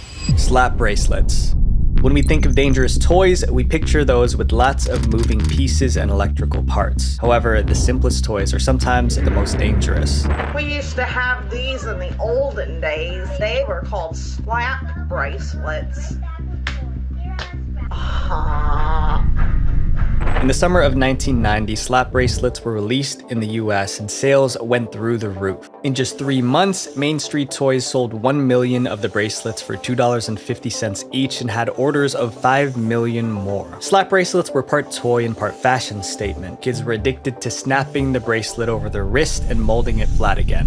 In 1990, right after the original slap wraps came out, a bunch of knockoffs appeared on the market. But the companies that made these fake bracelets would do anything to make a quick buck, even putting people in danger. The original slap wraps used high-grade quality steel with rounded edges and a double knit fabric. But the knockoffs, which were coming from Asia, were made of cheaper fabric and low-grade steel with sharp edges that could rust through the fabric. If the cover tore and the metal band was exposed, it could cause injuries like cuts and scrapes when slapped onto a wrist. Unfortunately, the copycats didn't care about safety. Soon, the market was flooded with poorly made knockoff slap bracelets, and it was only a matter of time before people started getting hurt. First, 4-year-old Nicole Tomaso of Wallingford, Connecticut cut her finger finger on the sharp metal inside a cheap imitation slap bracelet. Then, a student in an elementary school in New York needed 3 stitches in her hand after she was cut with an exposed bracelet edge. So many injuries were reported within 1 month that the Consumer Product Safety Commission issued a press release warning that slap bracelets posed a cutting hazard. To make matters worse, students weren't just snapping it around their hands. They were snapping the bracelets around their ankles, necks, and places with prominent veins. It was estimated that 10 to 15 million counterfeit bracelets were sold.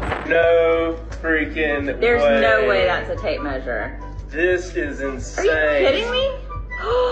Stop! The only way to prevent more injuries was to stop kids from using them. But how? Slap bracelets were banned in schools in New York, Pennsylvania, and Connecticut. Nearly 80,000 bracelets for kids are being recalled. They are Trolls slap band bracelets, and the danger is that children have been cut by the metal covering. The makers of the original slap wrap Main Street toys were hit the hardest because they sold only 1 million slap wraps, which was far less than the 15 million knockoffs. This next toy was so dangerous it was recalled, destroyed, and never made again.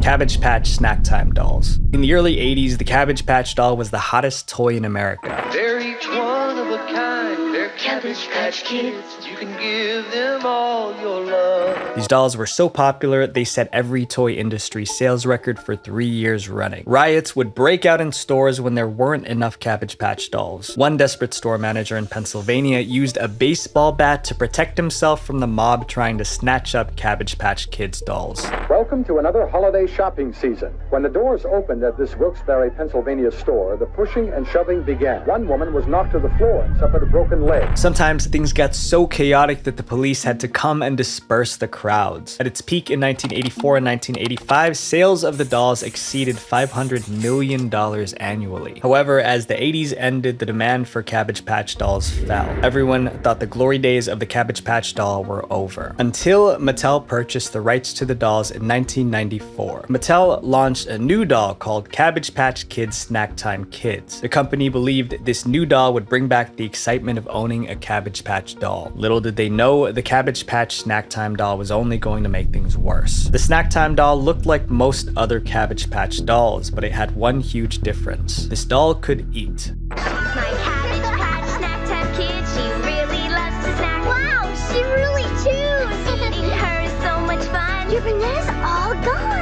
The Snack Time doll came with several plastic snacks like a carrot, celery, and french fry. To play with the doll, the child would put the snack in the doll's mouth. Then a motor would slide the snack into the doll's mouth as if it were really eating. The toy was a success. By the end of the year, over 500,000 dolls had been sold. Mattel planned to launch more dolls with new features, but then they got shocking news. The Snack Time doll just tried to eat a child. The Cabbage Patch Snack Time Kids doll is designed to chew automatically when fed plastic french fries. Well, this particular doll began munching on 7-year-old Sarah Stevens' hair right up to the scalp. The Snack Time doll had rollers in its mouth that would pull in plastic food. The rollers would keep moving if they sensed anything entering the doll's mouth, regardless of what it was. This meant that if a child's hair or fingers got caught in the doll's mouth, the rollers would pull them in and start chewing. By the end of 1996, there were 100 reports of children getting their hair and fingers caught in the doll's mouths. In one instance, a family had to call 911 to dismantle a doll because their 7-year-old daughter's hair got stuck in the Snack Time doll's mouth and they couldn't free it. It took 3 people over 30 minutes to dislodge the toy from the girl's hair. The media picked up the story and parents started calling the Snack Time dolls the dolls from hell. The bad publicity was hurting Mattel's brand. The Product Safety Commission launched an investigation and Mattel needed to act fast before anyone else got hurt. So in January 1997, Mattel took the Snack Time dolls off the market and offered a $40 refund to anyone who purchased one. That $40 refund cost Mattel millions of dollars because they already sold around 500,000 by the time they realized the problem.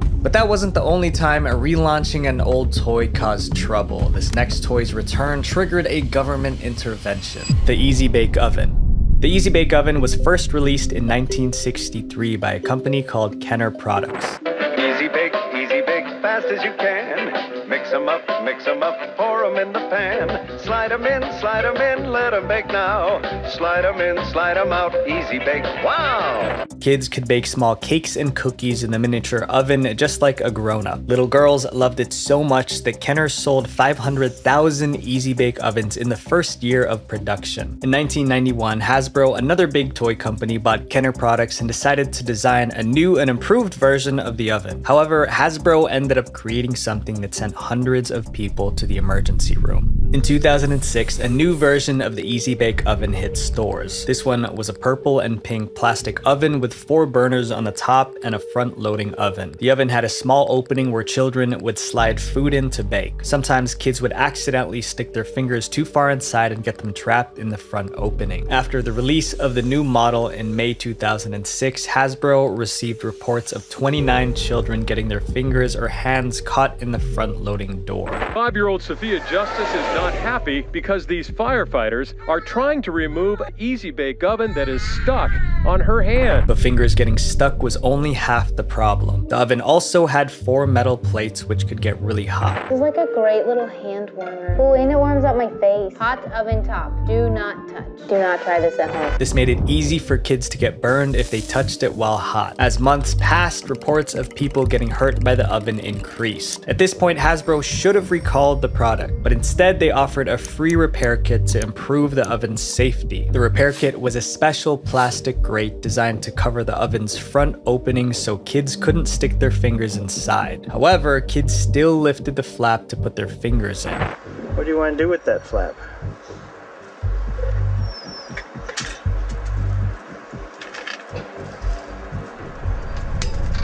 The injuries continued. There were 249 additional reports of kids getting their hands or fingers stuck and 77 reports of burns. In 2007, the parents of a Mississippi girl sued Hasbro for $1.2 million after their daughter got her hand stuck in the oven for more than 3 hours. When her parents couldn't get the toy off, they rushed her to the hospital where emergency room doctors were forced to cut the device off with a bone saw. Parents all over the country were mad and accused Hasbro of recklessly allowing a dangerous product to stay on the market. Eventually, the US Consumer Product Safety Commission banned the toy. And in July 2007, facing criticism, injuries, and lawsuits, Hasbro recalled about 1 million Easy Bake ovens. Even though the 2006 Easy Bake oven was never made again, this next toy caused just as much panic that same year.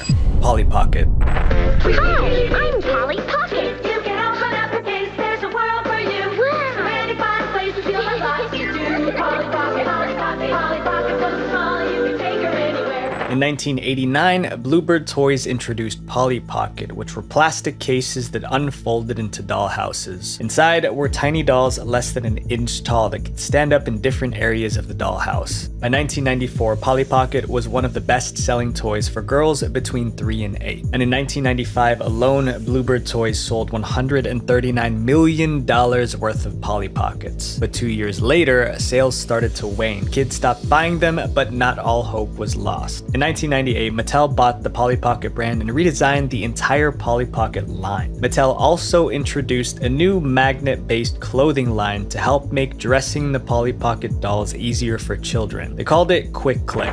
For Quick Click fashion, it's totally wild. Elevator down. Hey, a new outfit. Change the color. A Quick Click trip. They gave the dolls magnetic hands and feet so Polly was able to better attach or stand in the dollhouse. Millions of parents bought the Quick Click Polly Pocket for their kids. And at first, everything was fine. But then the tiny magnets in the doll's hands, feet, and accessories began to fall off. Some kids ended up playing with these tiny magnets and accidentally swallowing them, which could cause choking. But the danger increased if more than one magnet was swallowed, because multiple magnets could stick together inside their stomach, causing serious complications. Swallowing a magnet isn't like swallowing a penny because they can wreak havoc inside the body. There were over 170 reports of the small magnets falling from Polly Pocket dolls and accessories. However, Mattel didn't take it seriously until those tiny magnets almost took a life. In 2006, 3 people swallowed the Polly Pocket's tiny magnets and ended up in the emergency room. Each of them swallowed more than 1 magnet and required surgery. Luckily, all of them survived. After such a close call, the Consumer Product Safety Commission ordered Mattel to pull the toy off the shelves. In November 2006, Mattel recalled about 4 million Polly Pocket playsets that had magnets in them. The recall cost Mattel millions of dollars and damaged Polly Pocket's reputation as a safe, child-friendly toy. In 2010, Mattel attempted to relaunch a new line of Polly Pocket toys, but it flopped. It seemed parents could never trust Polly Pocket again. And in 2012, Polly Pockets were discontinued in the US. But the trouble caused by Polly Pockets is nothing compared to our next toy, which led to cuts, broken teeth, and even broken ribs. Sky Dancers.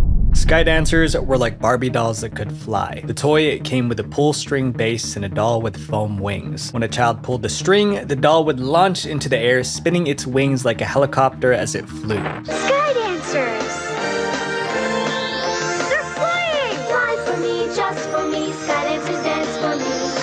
Wow, they really fly! Launched during the 1994 winter holiday season, Sky Dancers became the #1 doll in over 20 countries around the globe. Over 30 million dolls were sold, generating over $350 million in sales for Galoob, the company that created them. It even inspired an animated TV show in 1996. The fact that Sky Dancer dolls could fly while other dolls couldn't made it a favorite among little girls. However, the feature that made Sky Dancers unique was the same one that led to their downfall. To make a Sky Dancer doll fly, it's inserted into the top of the launcher feet first, and the pull cord is pulled to launch the doll. But there was a problem with this approach. While launched into the air, the dolls could sometimes fly rapidly in unpredictable directions and hit anyone nearby. You had toys spinning into the air and just going wherever the wind took them.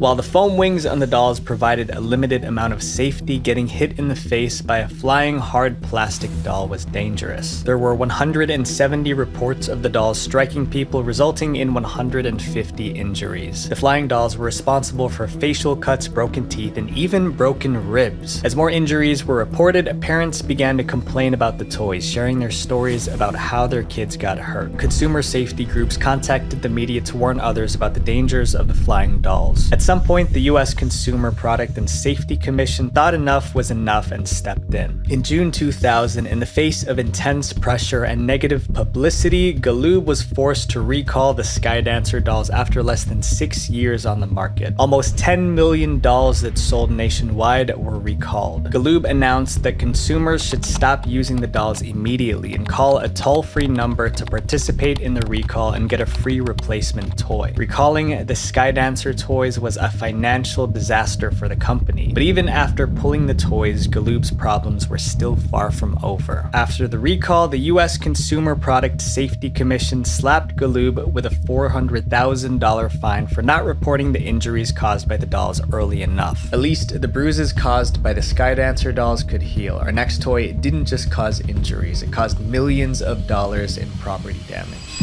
Hoverboards.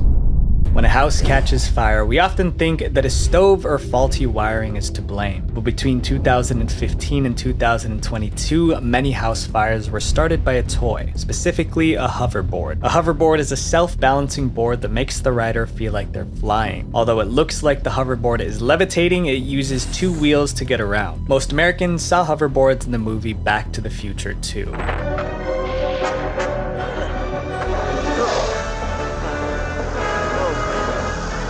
He's on a hoverboard!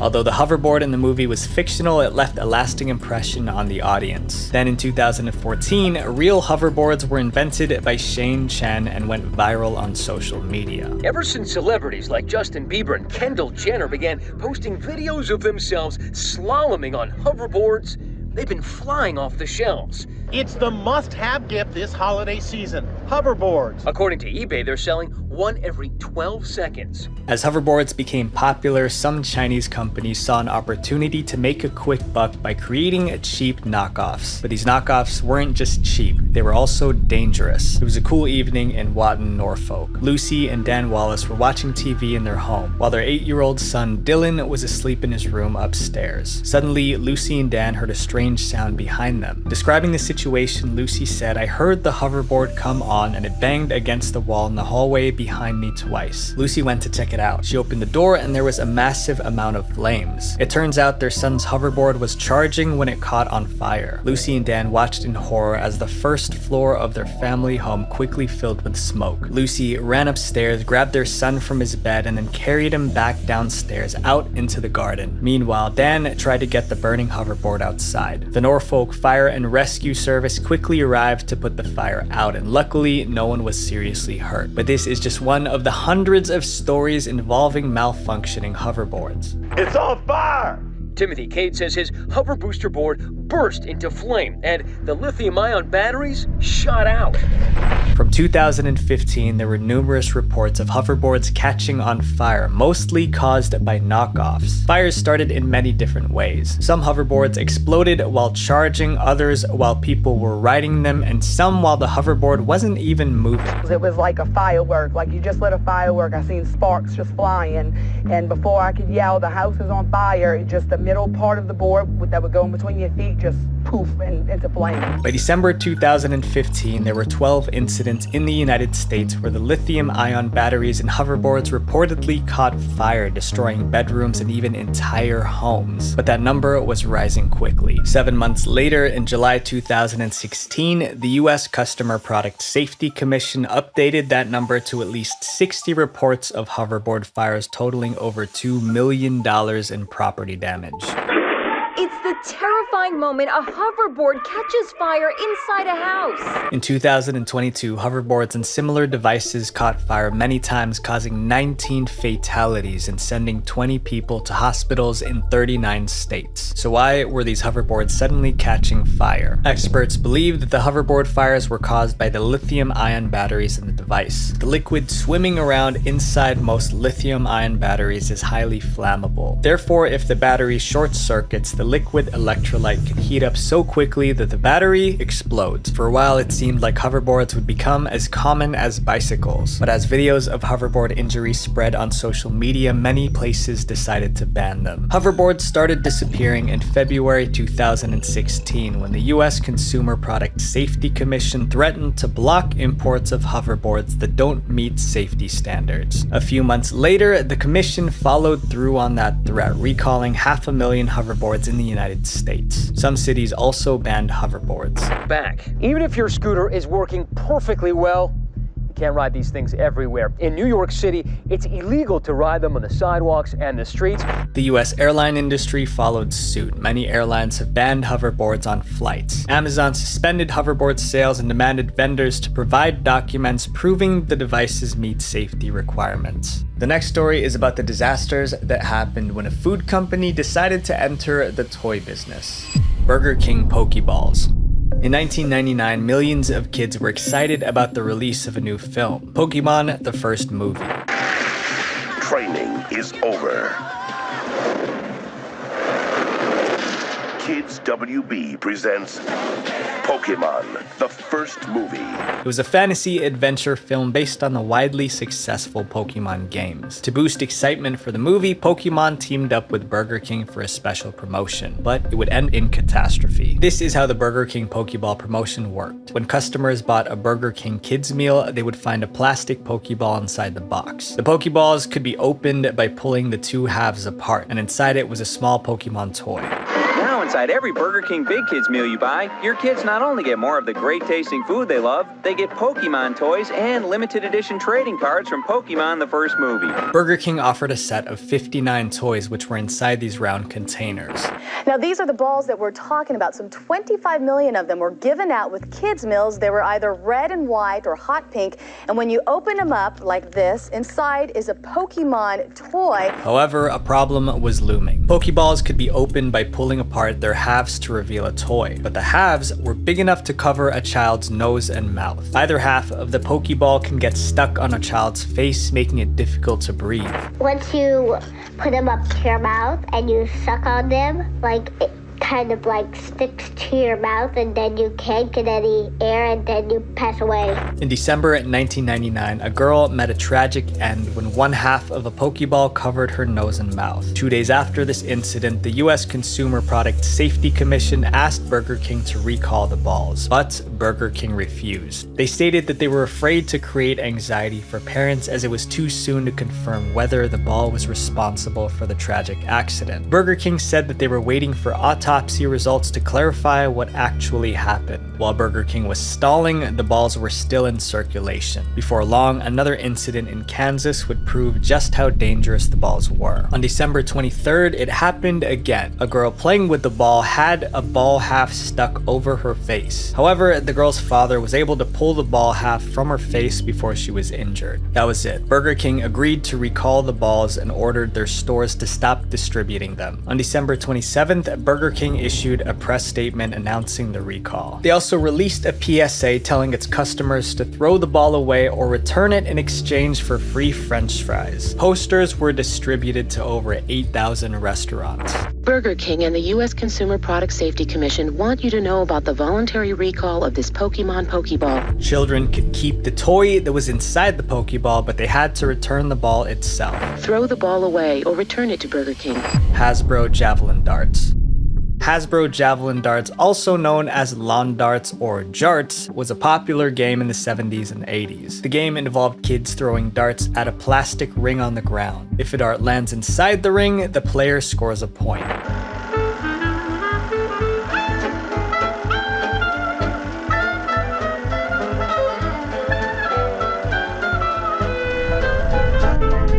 The roots of lawn darts can be traced back to an ancient weapon called the plumbata, used by the Greek and Roman soldiers. During battles, soldiers would throw the plumbata at their enemies in an attempt to injure them. Weighted throwing darts, known as plumbata, are known for being one of the most effective missile weapons of the ancient world. Fast forward to the 1990s, toy companies decided to reintroduce the plumbata as a game called lawn darts. In the 1970s, many toy companies, including Hasbro, modified the plumbata's design and applied for patents. Despite being a literal weapon of war, toy manufacturers believed that they could make an exciting family lawn game and started marketing lawn darts as an exciting outdoor game for the whole family. Unfortunately, all hell broke loose when kids got their hands on them.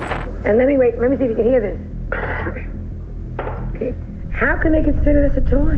Lawn darts started hurting people as soon as they hit the market. In 1970, a tragic lawn dart accident claimed the life of a child who was only 4. When the Consumer Product Safety Commission heard about this, they banned lawn darts that same year. However, the companies producing lawn darts didn't want them banned. They challenged the ban in court, and after a long legal battle, a compromise was reached in 1976. The ban was lifted on one condition: lawn darts could no longer be marketed or sold as toys or in toy stores. The commission ruled that every pack must contain the following warning: not a toy for use by children, may cause serious fatal injury, read instructions carefully, keep out of reach of children. By 1977, lawn darts were back in stores, but despite the warning labels, children continued to play with them. Between 1978 and 1986, lawn darts sent 6,100 people to the emergency room. At least 80% of injuries involved kids younger than 15. 3 of these injuries were fatal. However, out of all these incidents, one tragedy reminded everyone how dangerous these darts were. In April 1987, a 7-year-old girl in California was playing with her dolls when she was hit by a lawn dart sailing through the air. Doing what children will do with a lawn dart, they were just winging them. One sailed over a fence, my daughter was in the front, struck her in the head, and she ran to her mother and I. Sadly, she didn't survive. One researcher estimated that the dart hit her with a force of 23,000 pounds of pressure per square inch. After the loss of his daughter, David Snow started a crusade to get lawn darts banned. There was a warning on the box. It was a 3-foot high box, and there was a tiny warning on the bottom. For a year and a half, David Snow lobbied public officials with phone calls and letters trying to get lawn darts completely banned, and he succeeded. In December 1988, the Consumer Consumer Product Safety Commission banned the sale of all outdoor darts in the US. After the ban, the commission sent out a press release pleading for the public to destroy their darts or keep them out of the hands of kids. This was the second time lawn darts were banned, but the dangerous toy still refused to go away. The 1988 ban made lawn darts illegal to sell, but by the mid-90s, some parents never saw the ban and let their kids play with them. The ban was reissued in 1997 and people were encouraged to destroy the toy. But even after this third ban, vintage sets of lawn darts are still being sold at online auction sites. These incidents with harmful toys remind us to keep a close eye on the kids in our lives. As technology evolves, so should our efforts to protect them, because an ounce of prevention is worth a pound of cure. Visual Venture. Wait, before you go, make sure you guys click here to subscribe and then click here to watch my Kids Games Too Disturbing for Kids video, because it's basically the digital version of this one. Thank you guys for everything. Peace.